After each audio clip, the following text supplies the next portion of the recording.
Welcome back to unique exams. एक बार फिर से आप लोगों का यूनिक एग्जाम्स में स्वागत है। हम लोग आप लोगों के प्रीलिम्स के पहले कि कैसे प्रीलिम्स क्वालिफाई करें, क्या क्या बाधाएं आती हैं, उसके लिए कुछ वीडियो की सीरीज का वादा किया था मैंने, और वो वादे को पूरा करने के क्रम में आज हम पार्ट 2 में हैं। कल हमने बात करी थी कि किस तरह से हमें प्रियोरिटी देनी चाहिए किस सब्जेक्ट्स को, अपनी इन 20 दिनें जो बाकी हैं हमारे, उनमें किस तरह से प्रियोरिटी देनी चाहिए। और प्रियोरिटी के लिए हमने कहा था कि उसे ज्यादा प्रियोरिटी देनी चाहिए जिससे ज्यादा सवाल आते हैं।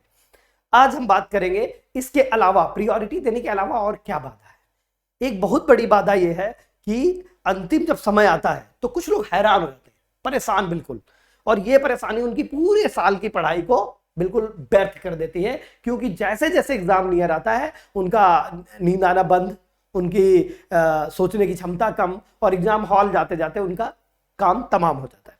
तो इस चीज को ध्यान में रखते हुए हमने एक 10 मिनट 15 मिनट की लगभग ये बनाई है, वीडियो बनाने जा रहा हूं मैं, जिसमें आपको ये बताया जाएगा कि कैसे इस चीज प्रॉब्लम से उभरे। और कोई बहुत बड़ी बात नहीं होगी, ये कोई रॉकेट साइंस नहीं होगी, बिल्कुल सिंपल फंडे होंगे और वो आप आराम से कर पाएंगे। और अगर ये चीजें करेंगे तो आपको बहुत राहत मिलेगी अपने स्ट्रेस मैनेजमेंट में। क्योंकि सिविल सर्विसेज की स्ट्रेस से तो बताते हैं बड़े बड़े नहीं बच पाए, लेकिन जो बच गया तो आधा खेल इसी में पार हो गया। क्यों? क्योंकि जो सवाल का नेचर है वो सोचने वाला है। इवन जीएस पेपर भी आपका सी सेट जैसा ही है। जब मैं आपको करवाऊंगा ओल्ड ईयर क्वेश्चन पेपर, या हमारे जो इकोनॉमी वाले सर करवा रहे हैं, आप उनको पूरा देखिए, उसमें आप पाएंगे कि कुछ कुछ चीजें ऐसी हैं जो अपने आप कट हो रही है। तो ये सी सेट और लॉजिकल रीजनिंग कैसे आती है? जब आप स्ट्रेस को मैनेज कर लेते हैं। तो चलिए हम शुरू करते हैं कि प्रीलिम्स को क्वालिफाई करने के लिए अंतिम 20 दिनों में तनाव प्रबंधन कैसे करें। इस चीज को समझने के लिए हमें सबसे पहले यह बात समझनी होगी कि आखिर तनाव क्या है, तनाव कब होता है, यूपीएससी के एस्पिरेंट्स को तनाव एग्जाम के पहले अंतिम समय में क्यों होता है। तो इस तीन प्रश्नों के जवाब के क्रम में आप इसका प्रबंधन भी सीख जाएंगे अंतिम सवाल के जवाब के क्रम में। ठीक है, शुरू करते हैं प्रथम सवाल से। पहला सवाल है हमारा, तनाव क्या है। देखो, तनाव कुछ और नहीं बल्कि एक एहसास है, एक ऐसा एहसास जो आपके शारीरिक और मानसिक टेंशन से आता है। शारीरिक तौर पे आप परेशान हो जाएंगे या मानसिक तौर पे आप परेशान हो जाएंगे, उसी को हम कहते हैं तनाव। और ये क्यों आता है? क्योंकि कुछ चुनौतियां होती हैं जीवन में व्यक्ति के, और कुछ मांग होती है, demand. Suppose your family demands, even you demand from your self. आपकी फैमिली डिमांड करती है और खुद आप भी अपने आप से कुछ डिमांड करते हैं, और यही डिमांड्स क्या जनरेट करती हैं? आपके अंदर एंजाइटी जनरेट करती हैं। और इन जब डिमांड्स और चुनौतियों को आप पूरा करने लगते हैं और उनके पीछे भागते हैं, तब आपका एक स्ट्रेस जनरेट होता है। और ये स्ट्रेस ही अगर मैं बड़ी मात्रा में है तो क्या करता है? आपको डिस्ट्रैक्ट करता है। और अगर शॉर्ट मात्रा में है, कम मात्रा में है और कम समय के लिए, तो ये क्या करता है? ये आपको कुछ कामों को पूरा करने की ताकत देता है और मोटिवेट भी करता है। ठीक है, तो हम अब आगे वाले बात करते हैं कि आखिर ये स्ट्रेस कितने प्रकार का होता है।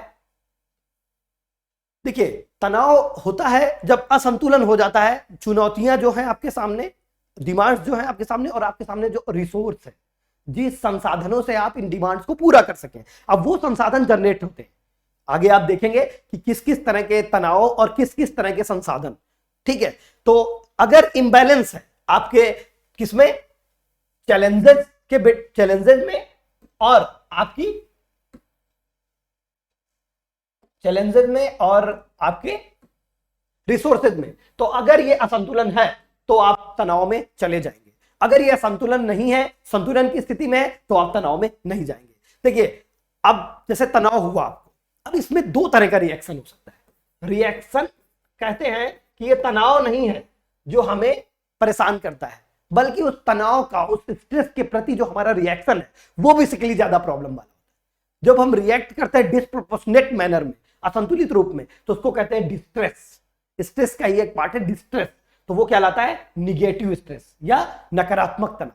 लेकिन अगर हम इसी तनाव को प्रबंधित करके संतुलन की अवस्था में रखें, तो क्या कहते हैं उसको? यू स्ट्रेस, अर्थात सकारात्मक तनाव। सकारात्मक तनाव से बहुत से लाभ होते हैं। बिना तनाव के कोई चीज हुई नहीं। आप जानते हैं तन्यता बहुत जरूरी है व्यक्ति के जीवन में भी, और तनाव उसी तन्यता को बढ़ाने का एक तरीका है। तनाव क्या करता है? तनाव आपके जीवन में लाता है एक तरह से मोटिवेशन लाता है। जब आप तनाव में होते हैं कि मेरे को सपोज मैंने एक डेडलाइन दी आपको डेडलाइन है 20 डेज बचे हैं, इन 20 डेज में आपको पूरा सिलेबस रिवाइज करना है। ये डेडलाइन तनाव ला रही है ना आपके ऊपर। अगर आपको कुछ भी तनाव ना हो तो क्या आप कोई चीज पूरा करेंगे? नहीं करेंगे, और जब तक नहीं करेंगे तब तक होगा नहीं। तो ये मोटिवेट करता है। दूसरा, ये क्या करता है? ये आपको आत्मनिर्भर बनाता है। तनाव आपको रिजिलियंट बनाता है, आत्मनिर्भर बनाता है। और ये कैसे आत्मनिर्भर बनता है ये समझिए। देखिए, दुनिया जो है वो बहुत ही ज्यादा कॉम्पिटिटिव है। अभी तक आप जिस दुनिया में थे वो दुनिया थी आपकी high school, 12th, graduation, marks लाने वाली दुनिया। दूसरे के मार्क्स को से आपके जीवन में कोई फर्क नहीं पड़ता था। लेकिन अभी आप जिस परीक्षाओं की तैयारी में, कॉम्पिटिटिव एग्जाम्स में है, तो यहां पे ये कंपटीशन की दुनिया है और यहां आपको डेडलाइंस मैच करनी पड़ेंगी। Even when you join civil services, जब आप डीएम बनेंगे या आप एसडीएम बनेंगे या आप किसी भी सर्विस में जाएंगे, तो आपको क्या होगा? आपको वहां भी डेडलाइंस मैच करनी होगी, एक्सपेक्टेशन मैच करनी होगी। तो ये तनाव आपको उन एक्सपेक्टेशन, उन डेडलाइंस को पूरा करते करते अभी से आदत डलवाता है और आप बन जाते हैं धुरंधर और माहिर। तो ये तनाव आपको रेजिलिएंट भी बनाता है। अगर सही मायने में बोलूं तो ये आपकी बॉडी को, बाउंड्रीज को चेक करता है, आपकी फिजिकल स्ट्रेंथ को चेक करता है, आपकी मेंटल टफनेस बनाता है। मतलब आपको बना देता है एक तरह से, कहते हैं ना, एक उदाहरण अगर मैं लूं, सपोज करो किसी व्यक्ति का जीवन इतना साधारण है, इतना आसान है कि वो व्यक्ति अपने जीवन में कभी किसी टेंशन या तनाव में नहीं रहा, इतनी सब चीजें उसको दे दी गई हैं।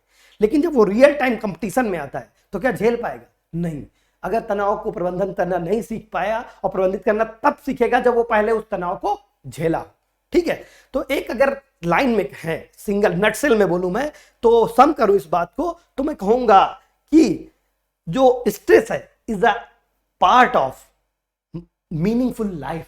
अगर आप तार्किक और उद्देश्यपूर्ण जीवन जीना चाहते हैं तो स्ट्रेस उसके लिए जरूरी है। आपने सुना होगा, सुकरात की एक महत्वपूर्ण कहावत है कि संतुष्ट सुअर से अच्छा असंतुष्ट सुकरात है।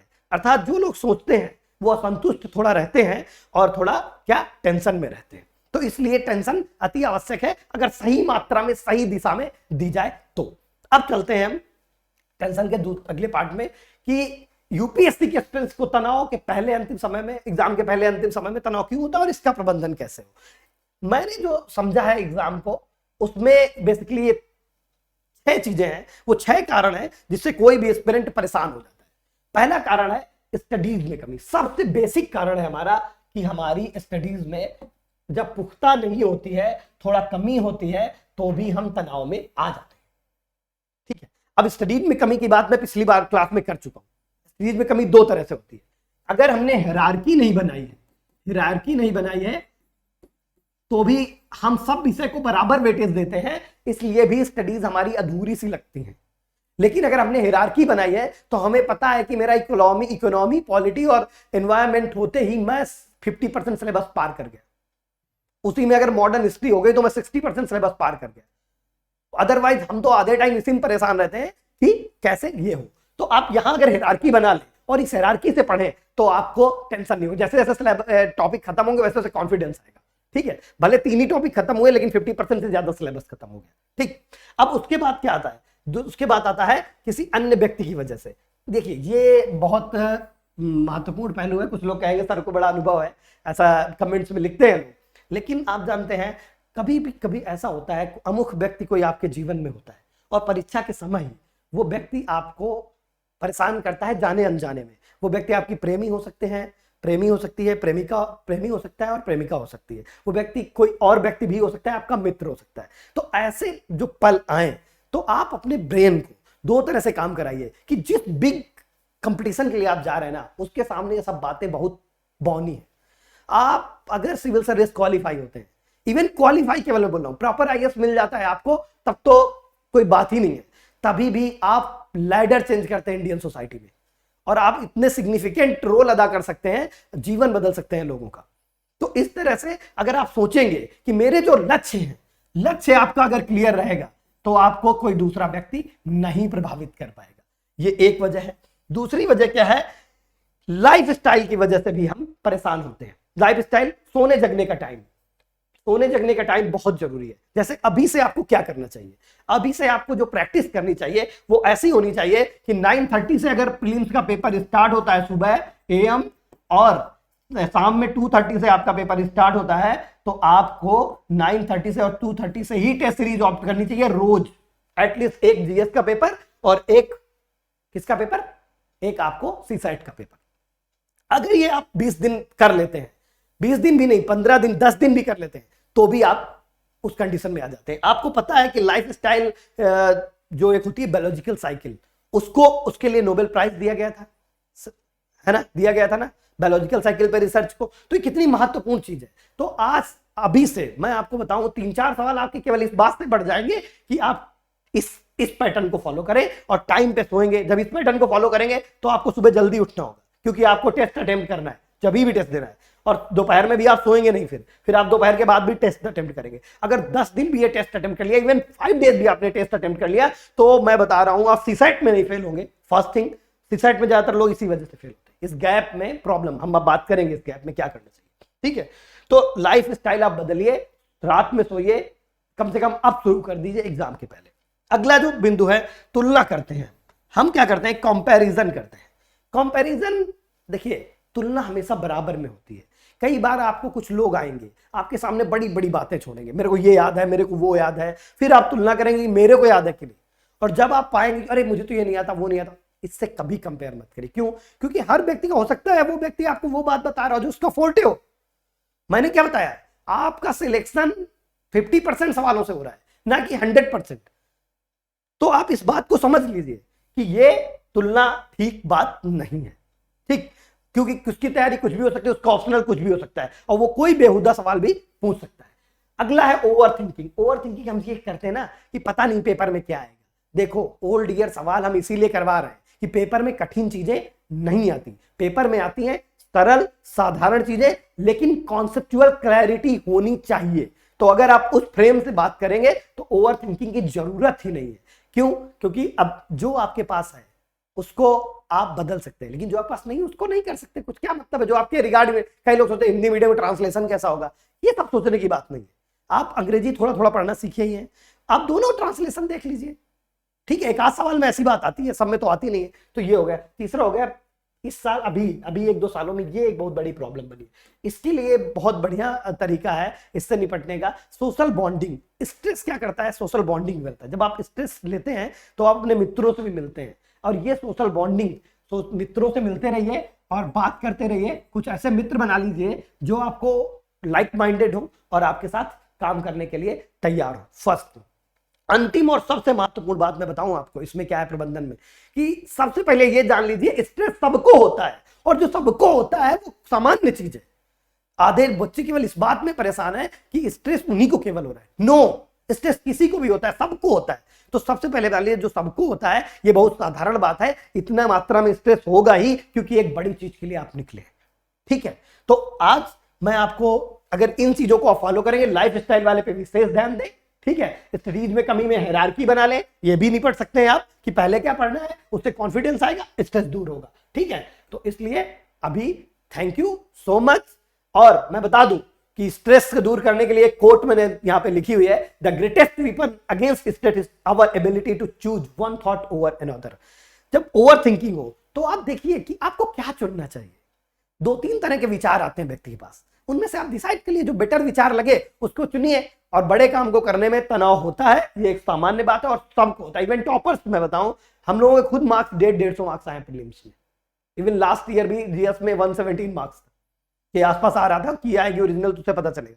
तो उसका रीजन क्या था? उसका रीजन ये कि हमें पता है ना कि यार सबको होता है, ये कोई स्पेशल बात नहीं है। तो आप इस चीज को समझ लीजिए। थैंक यू सो मच, और इसी फ्रेम में हमें आगे तैयारी करना है। All the best.